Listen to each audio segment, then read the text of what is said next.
Hey, today I'm going to share a bit about perfumes, okay? They give decent bonuses, maybe not huge, but they can definitely make your character a level or two stronger, or especially if you have the attack percentage perfumes, like they can give like 5 or 6. They're strong, Uh, but there's other perfumes that people don't know about as much, and I want to explain them. So, there's perfumes with traits attached to them. So for example, this. Damage to and from light is increased, and damage from light is reduced. So what this means, if you ever have the advantage or disadvantage, it seems like always, unless it's highly reduced. For example, flying, okay? Greatly reduced, this doesn't apply to that. But if damage is just increased or decreased, these numbers will apply. So, if you get reduced damage from light, you're only going to get hit for 75% of the damage that a normal person would get. You know, that they would get hit for as 100%. If you have damage from an attribute is increased, you'll get hit from that attribute by 50% more, or 150% damage, which really, really hurts. If you're weak to something, you're always going to get a bigger disadvantage than if you're strong against something. So that's why a lot of people probably have trouble with dark elements, because, you know, Sophia and human avatars are a lot of people's favorite tanks. And so, since the dark elements will have such a big advantage against the dark light element, they will really get hit hard. So, why am I mentioning this in perfumes? Well, I will show you how the light attribute perfume works first. Okay, so I'm going to get base damage. I have Andario in my party.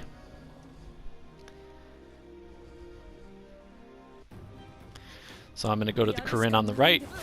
974, okay? That's the base damage. That's with no perfume.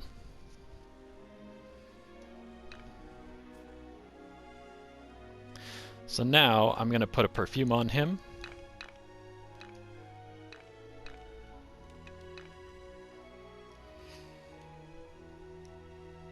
Oh, and I was in a formation that gave defense reduction, just to show that it doesn't interact with that at all, okay?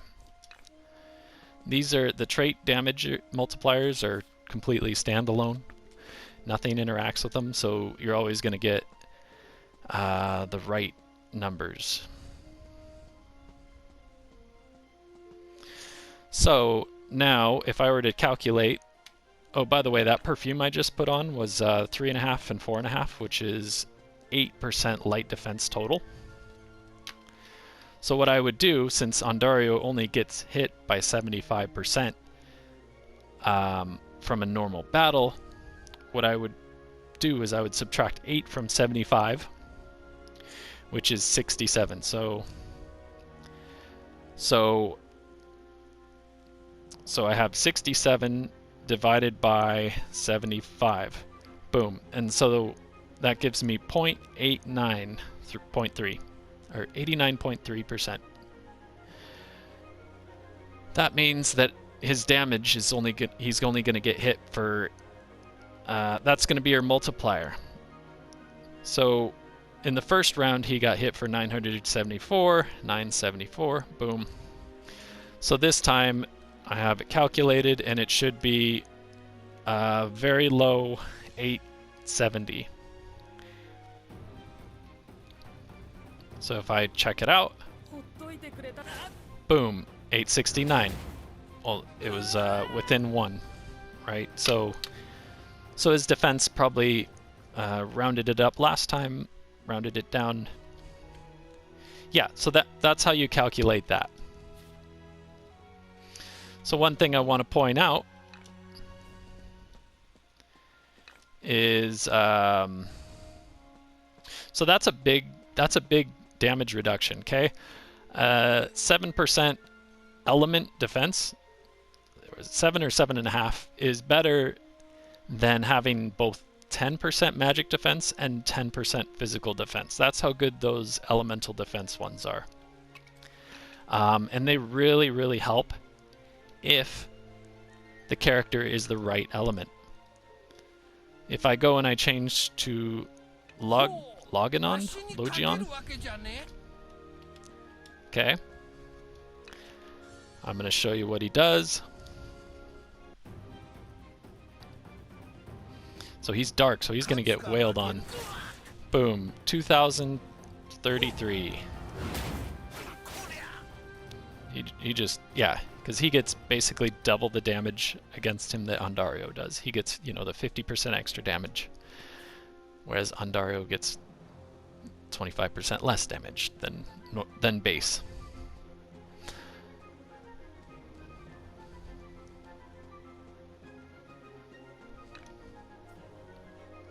So now, if I go to stick, if I take that perfume off of Andario,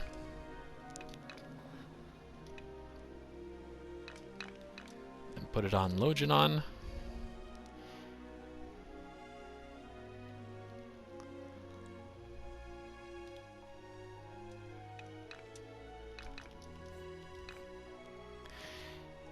it's only going to do half of the benefit as the other one, okay? Because it's out of 150 instead of 75. So here he still gets wailed on. Boom, 1924. He's so light defense perfumes help the most when you already have the advantage. So if you're attacking for, say, a fire element and you have a water tank, that's good.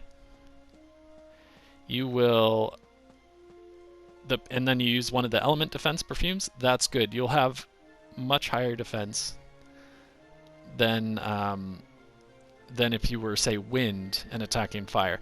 The element defense perfumes are not going to help. Attacking, though, if you're using the attack attribute perfumes, and say you're wind and you have a increased wind attack buff on the perfume, then it'll have a bigger effect on a fire person, but a smaller effect on an earth, because you're already strong against earth, right? So that's what the element and trait, all the trait perfumes do. Yeah. So that's really important. Oh, there's a weird glitch, not glitch. There's a misnaming of perfumes I thought I should mention. If you get the, what is it, blunt perfume, that's actually for strike. So this person probably has a strike ability. Right, physical and pierce. No, he's not strike. Oh, strike. Andario is strike. So that'll increase his damage, right? So yeah, there's some basics about perfumes. Now hopefully you can make some better decisions. Avoid those plus 50 like attack ones. Like, yeah, sure, the attack boosts are nice, or the plus whatever 50 defense, but they don't scale with your level. So if you're like a really high level person, it's definitely not worth it. I definitely go with P attack all the way, %, and then either you can double up on element attacks or pierce traits or whatever. It makes it easier to trade the perfumes back and forth, which is really helpful. You know, an ideal perfume might be 10% attack buff plus 2 different trait bonuses, but you know, having the ability to switch the perfumes back and forth is really helpful. So I'm not going to say one's better than the other past that, but that's what I'd go with. So yeah, hope you learned something and hope that was helpful, because I don't think there's really perfume guides out there. So there you go.